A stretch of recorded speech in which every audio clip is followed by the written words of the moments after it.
नमस्कार, आदाब, सत श्री अकाल। आप देख रहे हैं नागरिक लाइव आवाज। आज तारीख है 23 जनवरी 2026 शुक्रवार। देश और दुनिया में बहुत कुछ घट रहा है। कहीं राजनीति की हलचल है तो कहीं मौसम का कहर।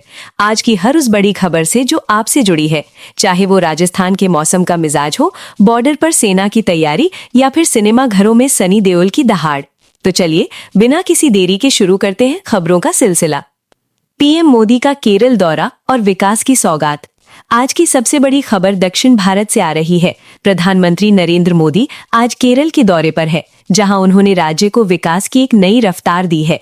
कोची में आयोजित एक भव्य समारोह में पीएम मोदी ने 4 नई अमृत भारत ट्रेनों को हरी झंडी दिखाकर रवाना किया है, जो केरल के पर्यटन और कनेक्टिविटी को एक नया आयाम देंगी। इसके साथ ही उन्होंने 4,500 करोड़ रुपए की विभिन्न विकास परियोजनाओं का शिलान्यास भी किया है। अपने संबोधन में पीएम ने कहा कि दक्षिण भारत का विकास विकसित भारत 2047 के लक्ष्य को हासिल करने के लिए बेहद महत्वपूर्ण है और सरकार तटीय राज्यों की प्रगति के लिए प्रतिबद्ध है। फ्लाइट को बम की धमकी से मचा हड़कंप। हवाई सुरक्षा को लेकर आज एक बार फिर चिंताजनक खबर सामने आई है। दिल्ली से पुणे जा रही इंडिगो की फ्लाइट 6E2608 को उड़ान भरने के कुछ ही देर बाद बम से उड़ाने की धमकी मिली। धमकी भरा ईमेल मिलते ही सुरक्षा एजेंसियों की होश उड़ गए और फ्लाइट की तुरंत दिल्ली एयरपोर्ट पर इमरजेंसी लैंडिंग कराई गई। सभी 180 यात्रियों को सुरक्षित बाहर निकाला गया और विमान की सघन तलाशी ली गई। हालांकि गनीमत रही कि कुछ भी संदिग्ध नहीं मिला। इसके अलावा नोएडा के भी कई नामी स्कूलों को आज सुबह इसी तरह के धमकी भरे ईमेल मिले हैं, जिसके बाद पुलिस ने साइबर सेल के साथ मिलकर जांच शुरू कर दी है। यूपी में आज शाम ब्लैकआउट का सायरन।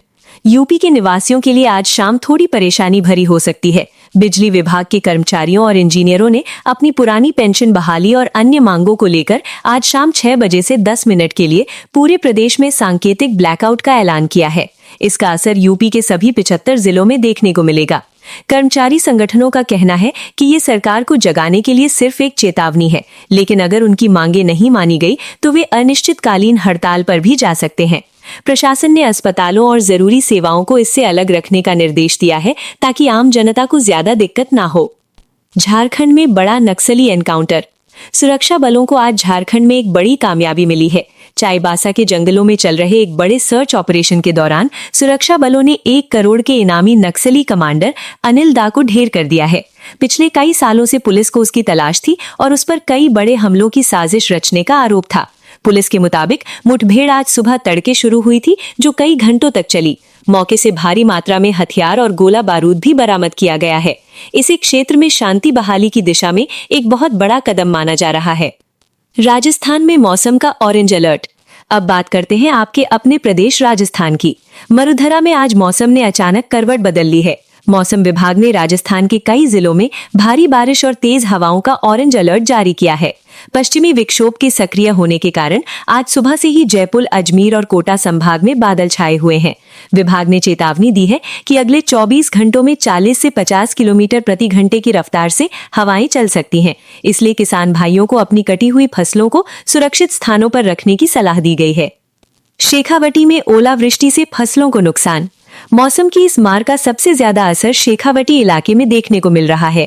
बसंत पंचमी के दिन सीकर, झुंझुनू और चुरू के कई गांवों में आज सुबह ओलावृष्टि हुई है।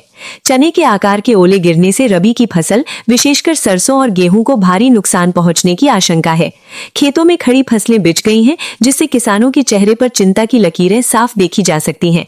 राज्य सरकार ने जिला कलेक्टरों को तुरंत गिरदावरी करवाकर नुकसान का आंकलन करने और रिपोर्ट भेजने के निर्देश दिए हैं, ताकि किसानों को मुआवजा मिल सके।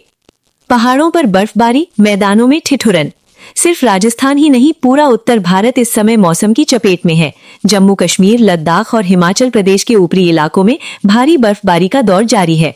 गुलमर्ग और मनाली में पिछले 24 घंटों में 2 फीट तक ताजी बर्फ गिरी है। इस बर्फबारी के कारण जम्मू श्रीनगर नेशनल हाईवे को यातायात के लिए बंद कर दिया गया है, जिससे सैकड़ों गाड़ियां रास्ते में फंस गई हैं। पहाड़ों से आ रही बर्फीली हवाओं के कारण दिल्ली, पंजाब और हरियाणा में भी दिन के तापमान में गिरावट दर्ज की गई है और ठंड का असर फिर से बढ़ गया है। डोनाल्ड ट्रंप का बोर्ड ऑफ पीस प्लान। अंतर्राष्ट्रीय मंच पर आज अमेरिकी राष्ट्रपति डोनाल्ड ट्रंप एक बार फिर सुर्खियों में हैं। अपने दूसरे कार्यकाल में आक्रामक फैसले ले रहे ट्रंप ने आज दुनिया भर के युद्धों को रोकने के लिए एक नए बोर्ड ऑफ पीस के गठन का ऐलान किया है। व्हाइट हाउस से जारी बयान के मुताबिक इस बोर्ड में दुनिया के चुनिंदा राजनयिक और मध्यस्थ शामिल होंगे जो सीधे राष्ट्रपति को रिपोर्ट करेंगे। ट्रंप ने कहा है कि उनका मकसद यूक्रेन और मिडिल ईस्ट में चल रहे संघर्षों को अगले 6 महीनों के भीतर खत्म करना है। हालांकि आलोचकों इसे अमेरिका का नया पैंतरा बता रहे हैं। अमेरिका और ईरान में तनातनी बढ़ी। शांति की बातों के बीच अमेरिका और ईरान के रिश्ते फिर से पटरी से उतरते दिख रहे हैं। राष्ट्रपति ट्रंप के एक लीक हुए ऑडियो टेप और फारस की खाड़ी में अमेरिकी जंगी जहाजों की नई तैनाती ने ईरान को भड़का दिया है। ईरान के विदेश मंत्रालय ने आज एक बयान जारी कर कहा कि वे किसी भी अमेरिकी दबाव के आगे नहीं झुकेंगे और अपनी संप्रभुता की रक्षा के लिए हर कदम उठाएंगे। विशेषज्ञों का मानना है कि अगर ये तनाव कम नहीं हुआ तो तेल की कीमतों में भारी उछाल आ सकता है, जिसका सीधा असर भारत जैसे देशों की अर्थव्यवस्था पर पड़ेगा। बांग्लादेश T20 वर्ल्ड कप से बाहर। खेल के मैदान से क्रिकेट प्रेमियों के लिए एक चौंकाने वाली खबर आ रही है। 2026 T20 वर्ल्ड कप के क्वालिफायर मुकाबलों में आज एक बड़ा उलटफेर देखने को मिला है। बांग्लादेश, जिसे एशिया की मजबूत टीमों में गिना जाता है, आज आयरलैंड के हाथों करारी शिकस्त झेलने के बाद वर्ल्ड कप की रेस से बाहर हो गई है। ये बांग्लादेश क्रिकेट इतिहास के लिए एक काला दिन माना जा रहा है। टीम के खराब प्रदर्शन को लेकर ढाका में फैंस का गुस्सा फूट पड़ा है और क्रिकेट बोर्ड ने पूरी चयन समिति को बर्खास्त करने के संकेत दिए हैं। सनी देओल की बॉर्डर 2 का धमाका। और अब बात मनोरंजन की दुनिया की, जिसका आज हर किसी को इंतजार था। सनी देओल की फिल्म बॉर्डर 2 आज सिनेमा घरों में रिलीज हो चुकी है और पहले ही दिन इसने बॉक्स ऑफिस पर गदर मचा दिया है। 29 साल पहले आई बॉर्डर फिल्म का ये सीक्वल दर्शकों में देशभक्ति का वही जज्बा जगाने में कामयाब होता दिख रहा है। सुबह के शोज में 90% से ज्यादा ऑक्यूपेंसी देखी गई और सिनेमा घरों के बाहर भारत माता की जय के नारे गूंजते सुनाई दिए। फिल्म समीक्षकों ने भी सनी देओल की दमदार एक्टिंग और युद्ध के दृश्यों की जमकर तारीफ की है। देश भर में बसंत पंचमी की धूम। आज माघ शुक्ल पंचमी है, यानी ज्ञान की देवी माँ सरस्वती की आराधना का पर्व बसंत पंचमी। पूरे देश में ये त्योहार हर्षोल्लास के साथ मनाया जा रहा है। स्कूलों और कॉलेजों में विशेष पूजा अर्चना का आयोजन किया गया है और बच्चे पीले वस्त्र पहनकर माँ शारदा का आशीर्वाद ले रहे हैं। उधर प्रयागराज में चल रहे माघ मेले में आज सुबह से ही श्रद्धालुओं का तांता लगा हुआ है। लाखों लोगों ने गंगा, यमुना और सरस्वती के संगम में आस्था की डुबकी लगाई है। मान्यता है कि आज के दिन स्नान और दान करने से विशेष पुण्य की प्राप्ति होती है। बांसवाड़ा, माही बांध का जलस्तर और किसानों की उम्मीद। हमारी गृह जिले बांसवाड़ा से भी एक अहम खबर है।